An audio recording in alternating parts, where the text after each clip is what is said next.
Hey everybody, and welcome back for another video. In today's video, we got another Mandalorian podcast. We also have Sarah with us. As always, we are talking about the new episode for season 2. I think it's episode 6 now. Just released today, and we got a phenomenal episode. I heard a couple days ago, to be honest, that this episode was going to be really short, if not the shortest. So I was a little bit skeptical about what could happen. But once it started unraveling within the first 5 minutes, we were hooked. So we're going to dive right into the episode and give you some thoughts on the different things that happened, some little fun things that we picked up on, and have some fun. So this episode starts off with Mando going, I think they called it Tython.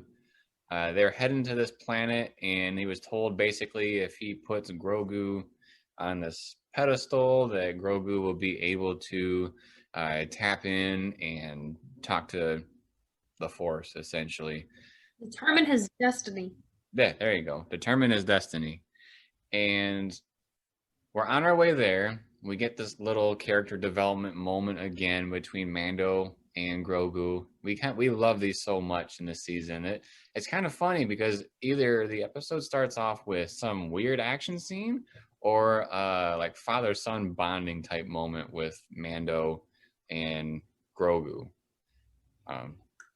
But yeah, so Mando learned from the previous episode that Grogu can use the Force to take that little ball thing that he enjoys from on the ship, and they're kind of playing catch like father-son. It was very cute, especially because we know that he likes that little ball so much for whatever reason. Probably because he wasn't supposed to have it, so that's why he always wants it. Just like any other kid, right? Yeah, you could be like those kids that are like, ooh, shiny. That's kind of like what I get the vibe from that little ball.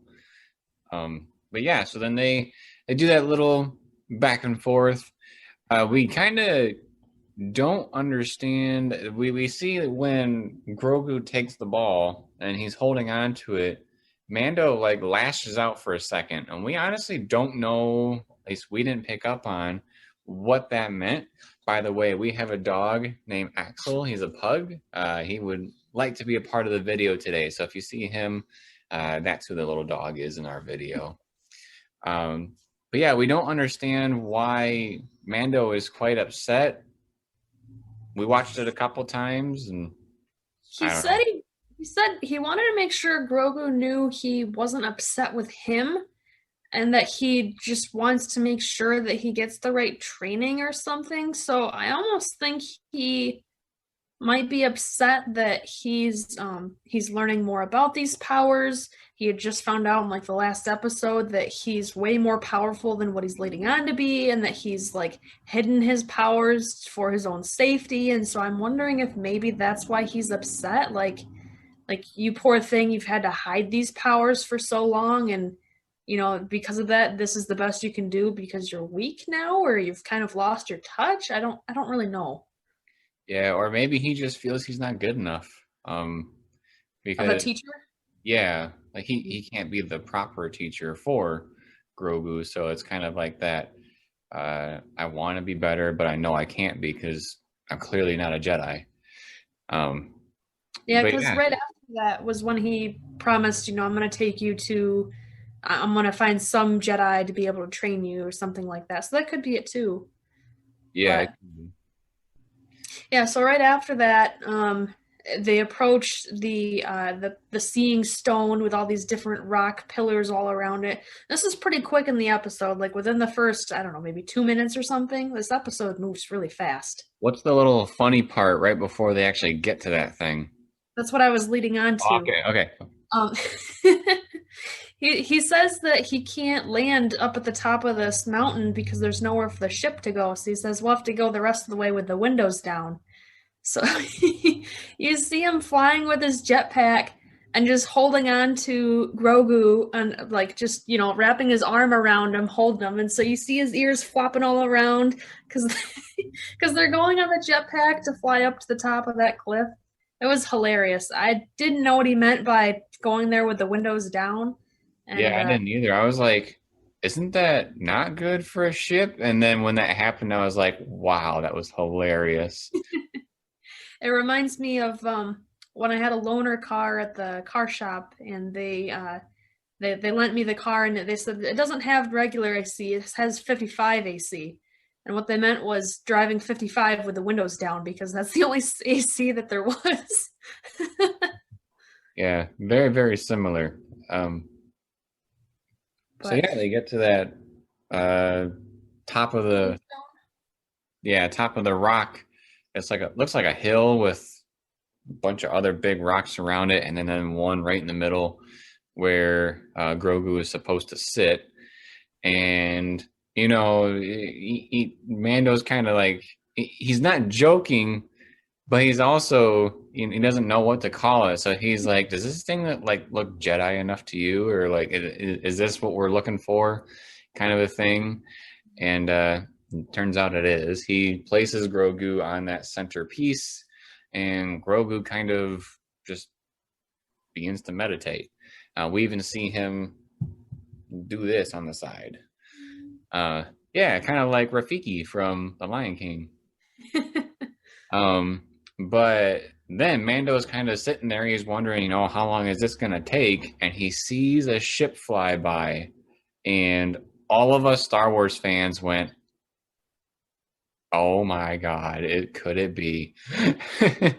And then we found out that the person we thought it was the guy from episode 1, when we saw the very tail end, and there was this dude that turned to the camera and walked towards the camera at the very end. A lot of speculations went on, and who did we find out it was?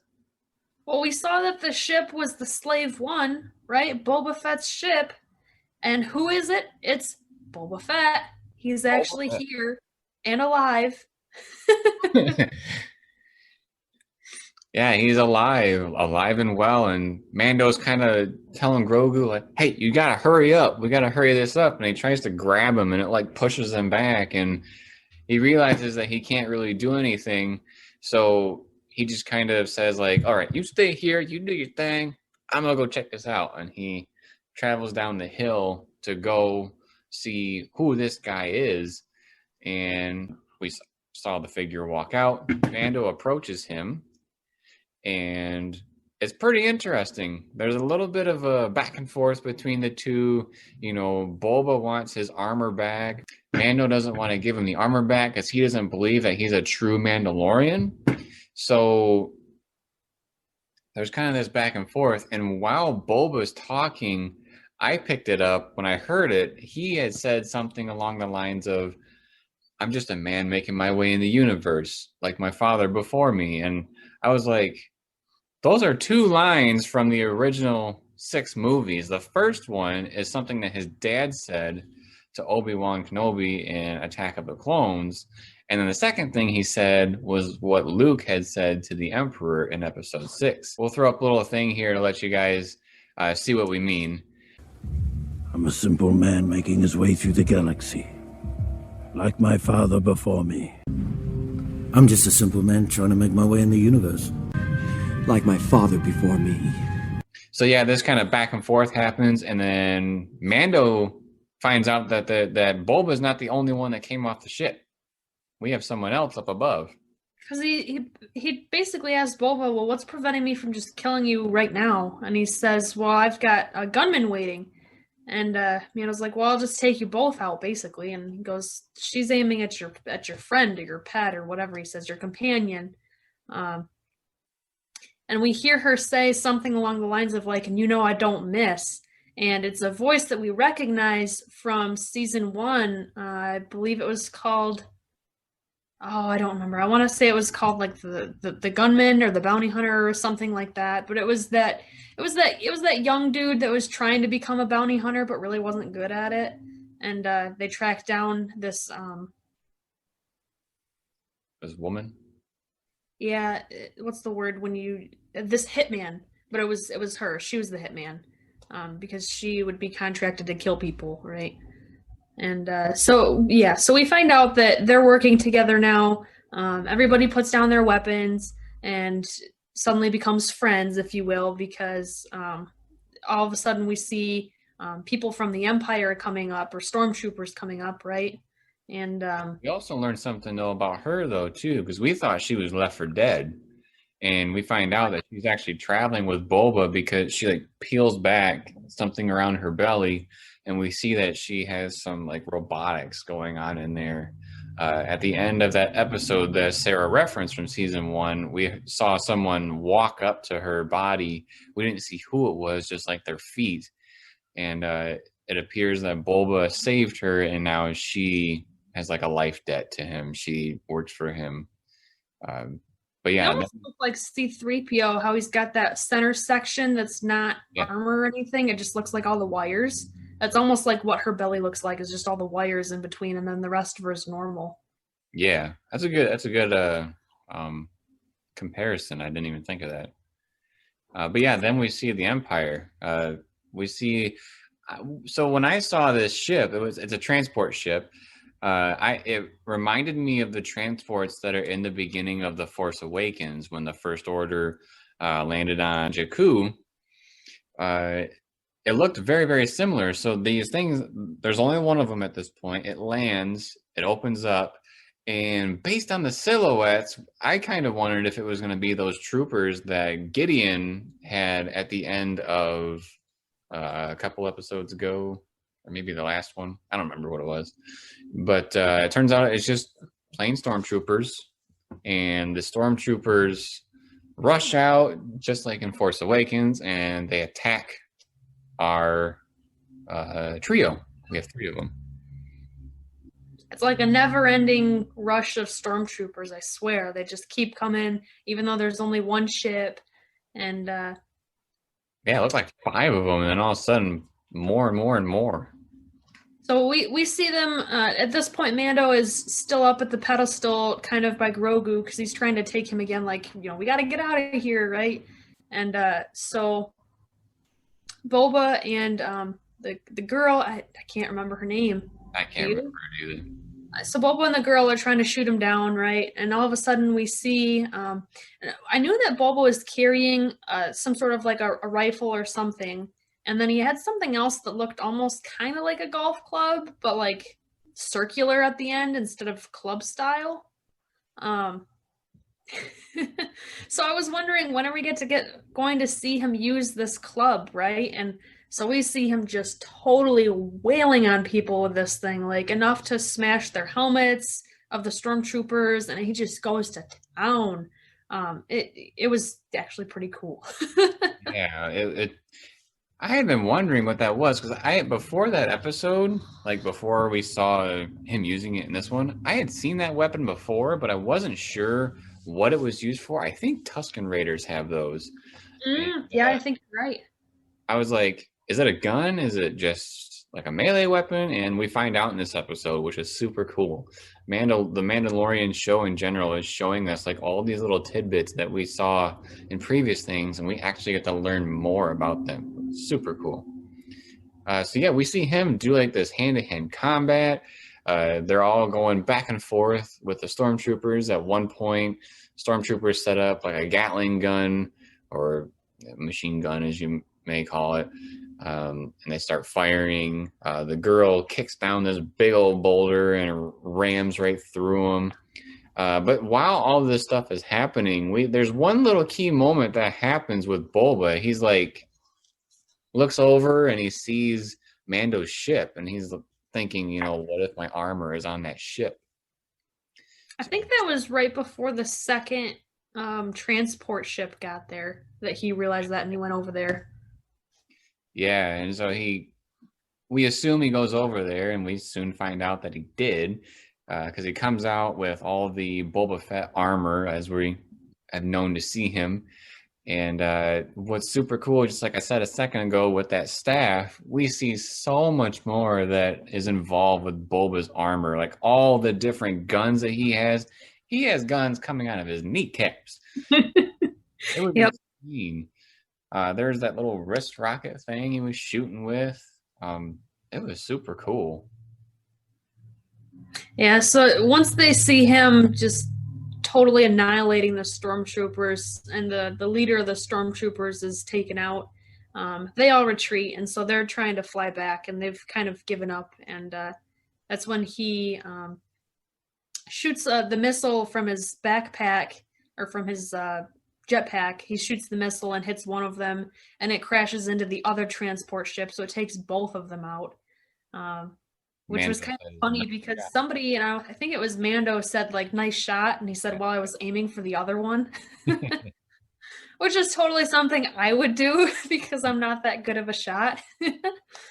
But then right after that, we see something that is just devastating, which is they take out Mando's ship, and it's like total explosion, everything gone, black dust, like nothing left. It's just see like this. We see this shot come out of the sky, and I kind of like, I recognized the noise, and I was like, I think that's a Star Destroyer, but at the same time, it didn't quite sound like a Star Destroyer.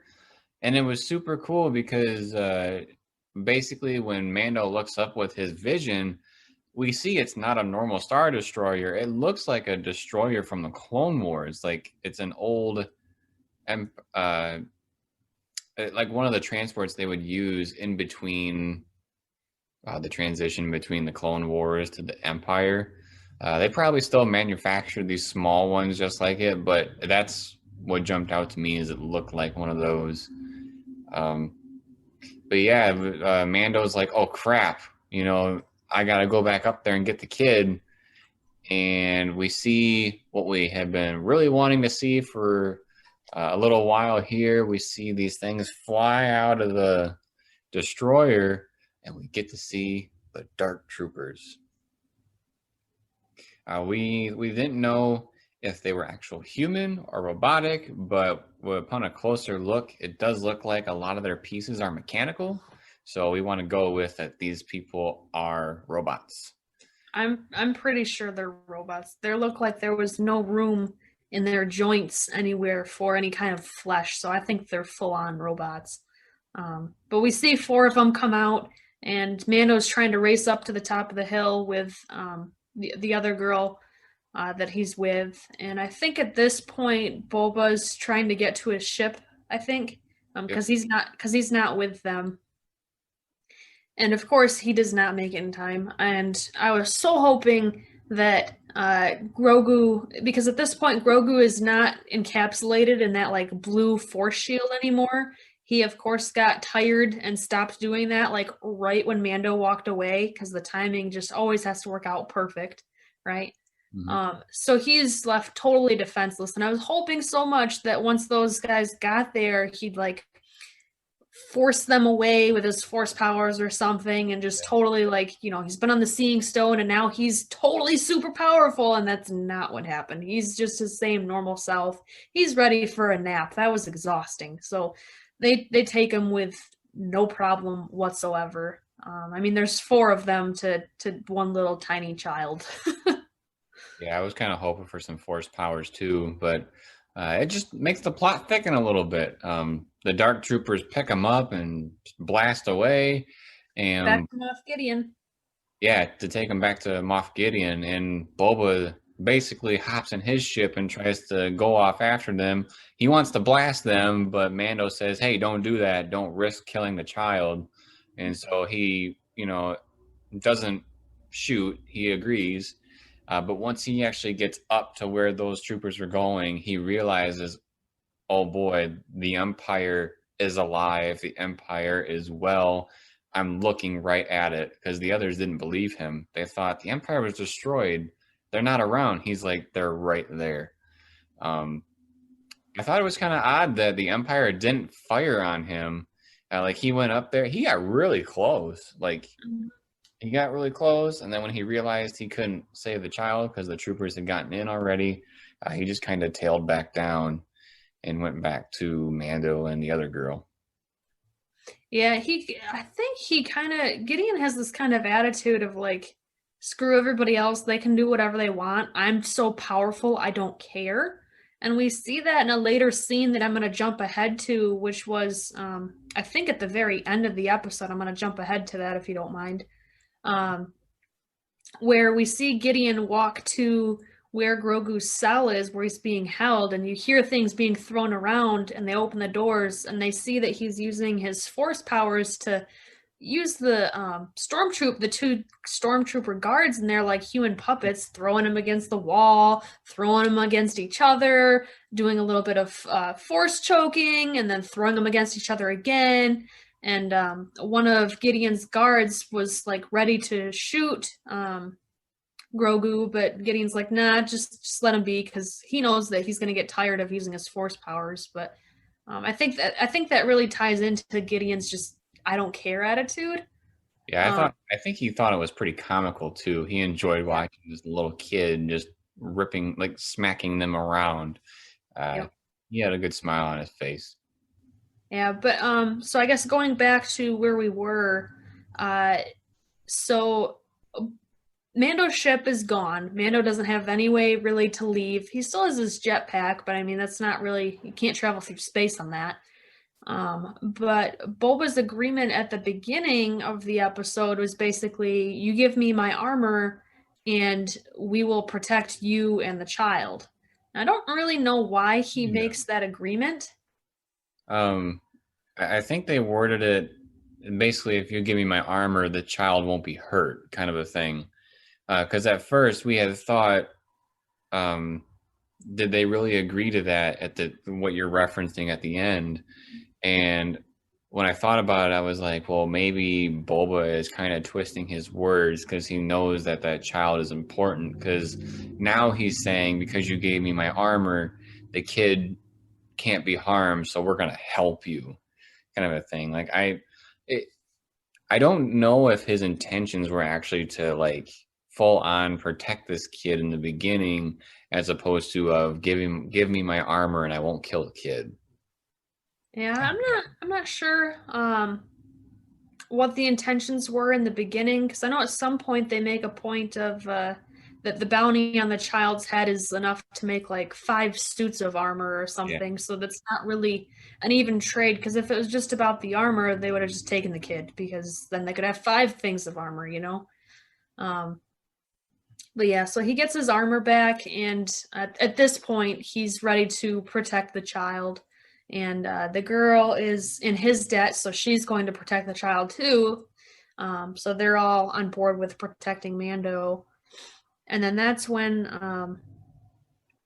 they go visit our good friend. What is it? Cara. Yeah, Cara Dune, I think is her name. And we see that in a previous episode, they had ended it with her questioning if she was going to become official with the what's the name here? She's gonna be a marshal. With the Republic. Mm-hmm. Right? Yeah, okay, that's the word I was looking for. Yeah, she was unsure, but they kind of like talked her into it, being like, hey, we know that you don't like them, so. Yeah, because she was a marshal before then, but just now she's official, right? So she's part of the Republic. So he brings up that he's looking for somebody. He wants her to look up a prisoner, right? Somebody from season 1, from like that prison break episode, who's a really good gunman. And so she looks him up, and he's in jail for I think like 52 years for assaulting or killing a Republic officer and maybe some other things. And so she goes, well, what do you want with him? And he says, I have to bust him. I have to bust him out. And she basically says, like, you know, I hate the Republic, but these stripes on my badge mean something now. Like I have rules to follow. And he says, well, they have the child. And so we kind of get this idea of, is she going to help him? Is she not going to help him? What does he want with this gunman? Is he just trying to get like more firepower? Why would this guy help him? Because especially since they butt heads quite a bit in that episode from season 1. Yeah, I mean, in that episode, they were trying to put Mando in jail, and so they weren't really a fan of Mando, so why would this guy help him now? Maybe, like, if Mando busted him out of jail, then he'd help him, like, all right, you helped me get out, I'll help you. I mean, that's what he's hoping for, but what does he want with this guy? That's what I don't know. Yeah. I'm not sure. I honestly don't think he's going to bail him out, but When you were talking about, now she's the marshal and she has like this badge and the stripes and all of that. I think that New Republic guy did convince her to help out the Republic, especially since she has the badge now, because the badge has the emblem of the New Republic. And well, to let you guys know, that was the end of the episode with between Gideon and Kara. Some speculation moving forward. We know that Mando is gonna go try to get Grogu. We know that Boba and his assistant are involved. Kara, she really liked Grogu, and now that she is a marshal and a part of the New Republic, what if she is going to contact the New Republic and get everybody involved? Like he could be telling her, like we didn't hear him tell her, but he could tell her, hey, the Empire is a thing. It's still here. We need to save Grogu and, basically get rid of the Empire. So it would be super cool if that is where this is heading. The ending to season 1 was super epic. This one can be too. You can do it, Jon Favreau and Dave Filoni. I have faith in you. But yeah, my hope, I don't know if it's going to happen, but I hope, like I've talked about from the beginning a couple episodes ago, you heard it here first if it happens, is that the New Republic and the Empire are going to duke it out. Mando and his little group of friends are going to try to save Grogu. And then there's one more thing to speculate. We saw Grogu on the pedestal thing, and, he communicated whatever he did. We don't know what he communicated. We don't know what was said. We don't know what was told to him. We don't know if he sent a distress signal saying, hey, there's things going on. But I think it would be super cool if somehow Mando and them are, that the Republic hasn't shown up quite yet, and all hope seems to be lost. And all of a sudden we hear Red 5 coming in, and Luke Skywalker leads the New Republic in to save Mando and crush the Imperial forces that are there. I don't think he would kill Gideon. I think he would get away. But I do think that would be super cool. I don't know about your thoughts, but there's potential it could be Luke. There's potential Ahsoka could show up. There's potential that Ezra from Star Wars Rebels could show up. And the one that I'm kind of in between on, but I could see it happening, is Cal Kestis from Star Wars Jedi Fallen Order. That's a video game. But in that video game, we have not seen him die. So there's potential. We don't know, but there's potential. And what about the, I'm blanking on her name, of course, because now that I'm on the spot, but the girl that said to go find Ahsoka. Oh, Bo-Katan. Yes. We could get the Mandalorians involved too, because they want the Darksaber, and they know that Gideon has the Darksaber. So maybe we get 2 forces behind Mando to go help out. I don't think they're going to have nearly as much firepower as the New Republic will, but I do believe that this is heading towards an epic finale. Like, I would even go to say that I think it's going to rival the films for how good these space combats are. We've seen how good that the hand-to-hand combat has been going, and it's phenomenal. Let's just see what they can do with space combat. So I got 2 things to say to that. One is we did get to see the Darksaber this episode. We forgot to mention that. It's at the very end when Gideon goes in to check on Grogu, who's throwing around the stormtroopers. He turns on his Darksaber right in front of him, and it's really more or less a, haha, look at how shiny this is. You can't have it because you're just a kid, and now I'm keeping it. Like, nice try for taking it. You can't have it. So we did get to see that, and that was pretty cool. I think there's one flaw in your prediction for what's going to happen at the end of the season, and here's why. All right, are you ready? I think it's too epic for them to be able to follow up with anything else. So I don't see that as a season finale. I see it as a series finale. And I don't know how many seasons they're planning on, but let's say it's 6 or 7. I'm just guessing. I think it's going to be that far down. I think there's going to be other maybe mini battles, but nothing that epic until the very end, because what would you follow it up with? Well, it's not a battle. It's not like um it's not a full-on empire against a full-on new republic. It's a mini battle between the two. But yeah, I agree. It would be a bit too epic. Where would they go in season 3? Because they have confirmed that they are filming season 3. Mhm. So, what could happen? Who knows? But I've also heard rumor that they are planning like little spin-off shows. Like Boba Fett is supposed to get his own show that branches off of this show. So this show could be like planting seeds for other shows to start happening. Like, what if there's one for Cara Dune or Cara Dune, whatever you want to pronounce it? There's going to be one for Boba Fett.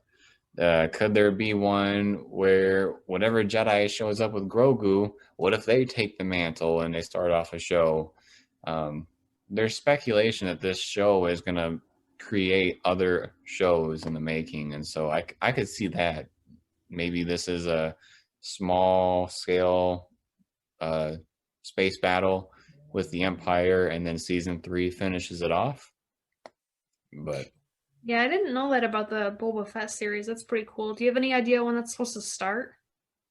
I don't remember if they said filming is this year or next year, but I believe it's very, very soon. I know the Obi-Wan Kenobi one starts early 2021 because Oh, that's right. I forgot about that one. that one's being pushed up a little bit according to rumor. So I think we're going to see that in either 2021 or 2022. Anything later than that, I think, is unreasonable at this point since it's been talked about so much. Oh, I forgot. There's another big rumor. I don't know if this is true. Again, it's a rumor. But apparently, Ewan McGregor was suited up as Obi-Wan Kenobi on the set for Mandalorian. So, What? he'll be a Force ghost. There's no way that he's going to be there normally. Maybe he's the one that got Grogu out. Maybe he'll be a flashback. I'm just saying, people. But I think we are taking a little bit too long with all these theories, quite honestly. We could probably go on for hours. But we should probably try to wrap it up here. We'll have some closing thoughts here. Sarah, what were your final thoughts of the episode? What rating would you give it out of 10? Okay. I liked that we got to see the Darksaber. I liked the father-son bonding time with Grogu at the beginning. I liked that we got to see Boba. I thought that was pretty cool because when we saw the Slave One pull up, I didn't know who was going to be the captain of that ship, if it was going to be him or somebody else. I like that you got to see the Seeing Stone and they didn't take forever to get onto that story. It was, from one episode, go here, the next episode, all right, we're there. It didn't take forever to travel to get there, so I thought that was pretty nice. We didn't have a frog lady in between. No frog lady. It was a pretty short episode, but it didn't feel short. I thought it felt pretty long. And I think part of that is because most of these episodes, they've only been in one place for the whole episode. Like last episode, they were at that one town the whole time. Frog Lady, they were in the ship or at that one little ice cave the whole time. This one, they were, flying to the Seeing Stone, at the Seeing Stone. They had the battle on the hill. They went to see Cara Dune. They had Moff Gideon in the ship. There was a bunch of different scenes. It wasn't all just the same set. And so I thought that was pretty cool. They've kind of done that for some of them, but not every episode. I think that's part of what made it seem like a longer episode, was there was more going on. And there was a pretty good battle. I did enjoy Boba clubbing everybody with his club. I thought that was kind of funny, and then having the armor and everything. So I think whenever I do my ratings, I always think of what could have been better and try to use that to knock myself down from a 10. I think that's kind of what I'm starting to develop for my rating system here. And I really don't know that there's anything that could have been better. I still really want to know what happened to his ship. Like, how is he going to get a new ship? since his was destroyed. There's a lot of questions that I'm left wondering, but a lot happened too. So I think there's not really anything that I would change to be better. So I think it's going to stay at a 10. Nice. Yeah, I agree actually. When I was thinking, can I give this a 9? Because the last couple I've said 10, and I was like, in my gut, it tells me there's no way that it, just like you said, there was, even though this episode was probably one of the shortest ever for the show, there was so much packed into it. There was so many things answered about Star Wars in general that felt fulfilling. Like it And it wasn't, didn't feel rushed. yeah, it didn't feel rushed at all. When Boba showed up, there was purpose, there was reason. It's believable that he's there. It wasn't like Rise of Skywalker where a lot of people don't believe that the Emperor could have ever been around. Like Boba fit right into the episode. And then we got the answer about the Dark Troopers. We got an answer for some of these little tidbits that happen throughout Star Wars, like the weapon he used to knock out stormtroopers. What is that thing? We got to see Boba, his armor, and all the different guns that's on it. There's a bajillion missiles that came out of his suit in that little battle. So we got lots of super cool things in this episode, and really it feels like a disservice to give it anything below a 10. So this one is a 10 out of 10 for me as well. I feel like we should do videos for season 1 so people can see where the 9, 10 out of 10s were and what reasons would have been for that. Because I feel like where they're heading, there is no way they could screw this up because they've been so consistent. But we will know within the next 2 weeks how this all wraps up. But yeah, those are kind of my final thoughts. I really like the episode, even though I set myself up to not like it because I thought it's going to be short. It's not going to be what you want. But Jon Favreau and Dave Filoni said, this is how it's going to go. This is the way. This is the way. But that about wraps it up for us today, you guys. Thank you for watching the video. Make sure to turn on notifications so you are alerted when our future podcasts for The Mandalorian drop. If you haven't already, please subscribe to the channel. Drop us a like if you like the video. Drop us a comment. We threw in things about the episode, and we threw in some things about our theories moving forward. What are your theories? Let us know what you think is going to happen in the next 2 weeks. The possibilities are endless. And then, as always, everybody, thank you for watching. We'll see you next time.